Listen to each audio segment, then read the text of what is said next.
Hello, ni Juifu. Uyu munsi tugiye kurabira hamwe bimwe mu bimenyetso vyerekana yuko umuntu azoba umukire canke umuntu azoba umuntu akomeye mu buzima. Ubukire canke iterambere akenshi bavuga yuko ari ingeso z'umuntu canke ubukire ari ingeso. Akenshi uzoraba uriya muntu ashobora kuba yitwara ukuntu muri quartier canke muri societe, ukumva abantu baramwitegereza, ukumva abantu bavuga ngo urya muntu ntiyaguma kurya canke urya muntu ntiyaguma yitwara kurya azoshika kure. Rero ikintu umuntu azocika canke ikintu umuntu azoba kibonekera mu ngeso ziwe. Rero uyu munsi ngiye kukubwira ibintu bitanu canke ingeso zitanu zigaragaza yuko umuntu azoba umunyamafaranga canke umuntu azotera imbere. Ariko reka nkubwire akantu gato. Ibi bintu bibimenyetso ntiwobifatira ko 100% kubera ko ubuzima burahinduka canke ibintu bishobora kugenda uko bitagenze. Ariko nimba ufise ibimenyetso umenya yuko ufise amahirwe menshi yo kuzoba uwo muntu wifuza kuba canke yo kuzoba umukire. Kubera ko mu buzima ushobora kwifatira ko ukavuga ati je ko mfise ibimenyetso nzoba umukire, mugabo bikarangira atabaye umukire. Bivanye n'iki? Bivanye nuko hagiye hari cangamwo ibindi bintu. Cyo gituma bama bakubwira ngo usenge Imana canke ushire Imana imbere kuko ibintu bishobora kwivangamwo ibindi. Rero nimba ufise ibimenyetso menya yuko ufise amahirwe menshi yo kuzoba umuntu akomeye canke yo kuzoba umubosi. Nimba wemeranya nanje n'ibi bimenyetso ugende muri commentaire twandikire canke udusigire like. Ibimenyetso twabitoye twifashishije ikinyamakuru cyo muri Amerika citwa American Today, gisanzwe gikora ku magara y'abantu canke ku mibereho y'ubuzima bwa muntu. Reka dutangure n'ikimenyetso ca mbere. Ikimenyetso ca mbere canke ingeso ya mbere izogaragaza yuko umuntu azoba umukire ivugwa n'iki kinyamakuru ni umuntu agerageza ibintu vyinshi. Wa muntu usanga ataritora, wa muntu usanga atarashika mugasanga arakora ibi bikanka, hama akongera agakora ibindi bintu, akongera akagerageza nka biriya, ugasanga yatanguye yadandaza butike biranka, aja mu kimotare biranka, aja kuba umutaximene. No kuvuga ngo uyu muntu aba ariko arirondeza. Mu gihe rero yagerageje ibintu vyinshi bizotuma agwa kuco yaremewe canke agwa kuri ca kindi Imana yashize muri we, kandi ko amaze kukigwako umugisha wayo uzomuzako canke umugisha w'Imana uzoba kuri we. Rero bizoca bituma atera imbere. Iki ni ikimenyetso ca mbere abahinga basiguye bavuga bati umuntu uzobona agerageza ibintu vyinshi, ariko aha hantu hitondere, agerageza ibintu vyinshi mugabo abanza kugerageza icya mbere kikanka, akabona ko chance, hanyuma akabona kugerageza ikindi. Hapana wa wundi akora ibi akaca bita akaca agenda muri ibi ari ntaho mfatwa. Oya, ahubwo umuntu akora ikintu akagikora kugeza abonye chance akavuga ati aye wapi ntivyo camwe vyarangiye, akakivamwo akaja mu kindi. Iki ni ikimenyetso ca mbere cerekana yuko uyu muntu azoba umukire. Nimba nawe ufise ingeso menya yuko ufise amahirwe menshi yo kuba umukire. Ikimenyetso ca kabiri canke ingeso ya kabiri yerekana yuko umuntu azoba umukire ni wa muntu ashaka kwiyegereza abantu, abashaka kuba hamwe n'abandi. Uyu muntu bakunda kuvuga yuko Imana mu gukora ica mu bantu canke Satani mu gukora ica mu bantu, ariko jewe kamvuge ku Mana. No kuvuga ngo umuntu afise ingeso yo kwiyegereza abantu, ugasanga abashaka kuba hamwe n'abandi bantu, abashaka kwiyegereza abantu. Si wa muntu ashaka kuguma wenyene, si wa muntu ashaka gukora ibintu wenyene, ahubwo ashaka kuba ari kumwe n'abandi bantu. Iki ni ikimenyetso cerekana yuko umuntu ashobora kuba umukire, kubera ko wiyegereje abantu bashobora kukurangira akazi, abantu bashobora kukurangira ibintu ngene bimeze. No kuvuga ngo abantu niyo bazotuma ugera ku rwego rundi. Abantu bashobora kuba bazi gukora ibintu mugabo atabantu ufise bakuvugira bikanka, ariko mu gihe usanzwe ufise abantu ukora ibintu bashobora gushika imbere bakavuga ati mwari mukeneye umuntu ameze uko, uyu turamufise turamuzi, ugasanga ibintu bigenze neza. Kandi bavuga yuko Imana mu gukora ica mu bantu.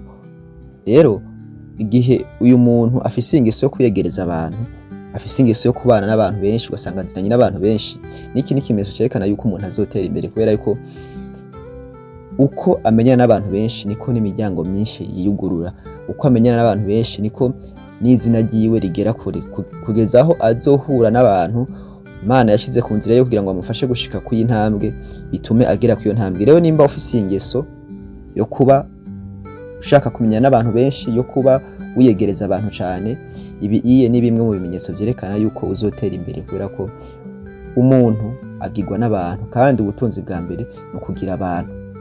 Ingeso ya gatatu canke ikimenyetso ca gatatu cerekana ko umuntu azoba umukire ni umuntu ataruha kwiga. Aha simvuze kwiga mu mashure, simvuze kugenda kugira mu makaminuza n'ibiki, oya mvuze mu buzima busanzwe. Ugasanga umuntu yumvise ko hari ikintu gishasha canke hari ikintu atazi akavuga ati no ikintu kanje kuciga. Ugasanga umuntu araho mugabo yumvise yuko abantu bariko birigisha gukora ibitumbura akagenda akavyiga, akavayo akumva abantu bariko bigisha gukora ibi akagendayo akiga ico kintu akagiheza akakimenya. Mu kuvuga ngo umuntu ashaka kumenya ibintu vyinshi, iki ni ikimenyetso cerekana yuko uyu muntu azotembera, kubera ko ashobora kwiga ikintu, ico kintu ugasanga barondeye umuntu basanga ni wakizi wenyene, ugasanga kiramukijije. Akenshi bakunda kuvuga ngo ico wiga nico kizogukiza.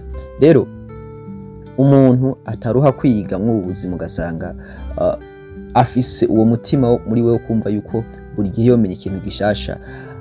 Iki kintu ni ikimenyetso cerekana yuko umuntu afise amaraso canke afise umutima wo kuzotera imbere. Ibi bintu ntuvyigira, ibi bintu uvyisangamwe. Rero nimba ufise ikimenyetso cyo kwiga ibintu bishasha buri kanya, ugasanga barizi burabiheza, ariko wumvise kandi ka opportunité, wumvise ibindi bintu bishasha ukavuga ati reka nabyanje kuvyiga, ibintu bizotuma umuntu atera imbere. N'ikimenyetso cavuzwe n'abahinga bavuga bati umuntu akunda kwiga utuntu n'utundi nawe nyine abafise umutima wo gutera imbere canke afise inyota yo gushika kure.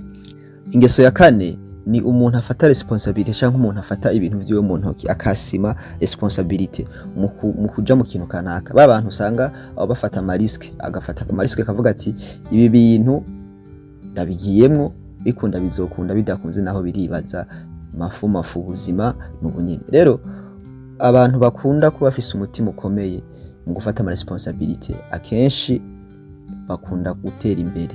Iki ni ikintu abantu benshi bahuriza ko cyane. Ni ibinyamakuru byinshi bivuga ko iki kintu yuko abantu bafata ama risk bagafata responsabilité akavuga ati jewe ngira nkora iki kintu gicamo kizocamwo, kidacamwo naho biribaza sinzi yo bizoherera.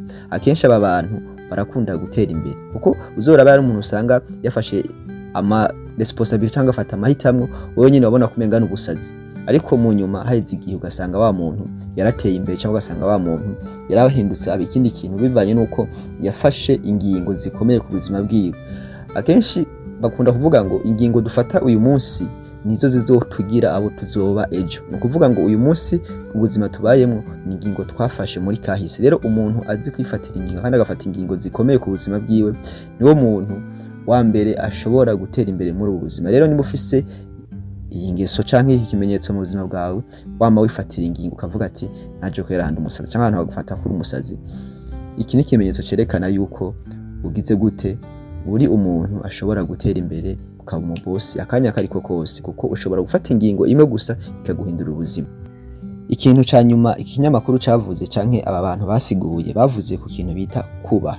Iyo umuntu yubaha, uyu muntu ategeza kugera kure mu vyo akora, mu bo bahura ugasanga arabubaha, arabubahiriza ku bintu vyabo. Uyu muntu aba afise kamere ko kuzotera imbere. Aha ntimuvyitiranye cyane no kugira gute no gutinya. Hari umuntu usanga atinya abantu canke atinya umuntu akaca vyita ngo nukumwubaha, cyangwa asanga abantu babona kumenga urubaha kumbe no gutinya umuntu. Nimba umuntu umwubaha, kubaha umuntu bisiguye yuko ari kumwubahiriza ku ngingo ziwe, kumwariza ku cari, kutamurengera ku mirongo ngendega ko ubuzima bwiwe. Ntibisiguye yuko umuntu umwubaha utaca umuramutsa, utaca umuvugisha, mugabo menya ingene umuvugisha kubera umwubaha. Iyo habayeho kuba umuntu uvuga ngo uramwubaha kagera naho utamuramutsa, menya yuko atari kumwubaha ari kumutinya. Rero umuntu yubaha mu vyo akora, abantu bahura nabo, akamenya ivyo avugisha, akamenya hagarukira, niki ni kimenyetso cerekana yuko umuntu azogera kure. Mwakoze kumviriza iki kiganiro. Nimba wemeranya nanje canke ibi bintu bimenyetso nawo vyemera, genda utwandikiye muri commentaire, ibagire gukora subscribe, ushireko n'aka like kuko ni ingenzi cyane. Duhure mu biganiro bikurikira. Ciao ciao.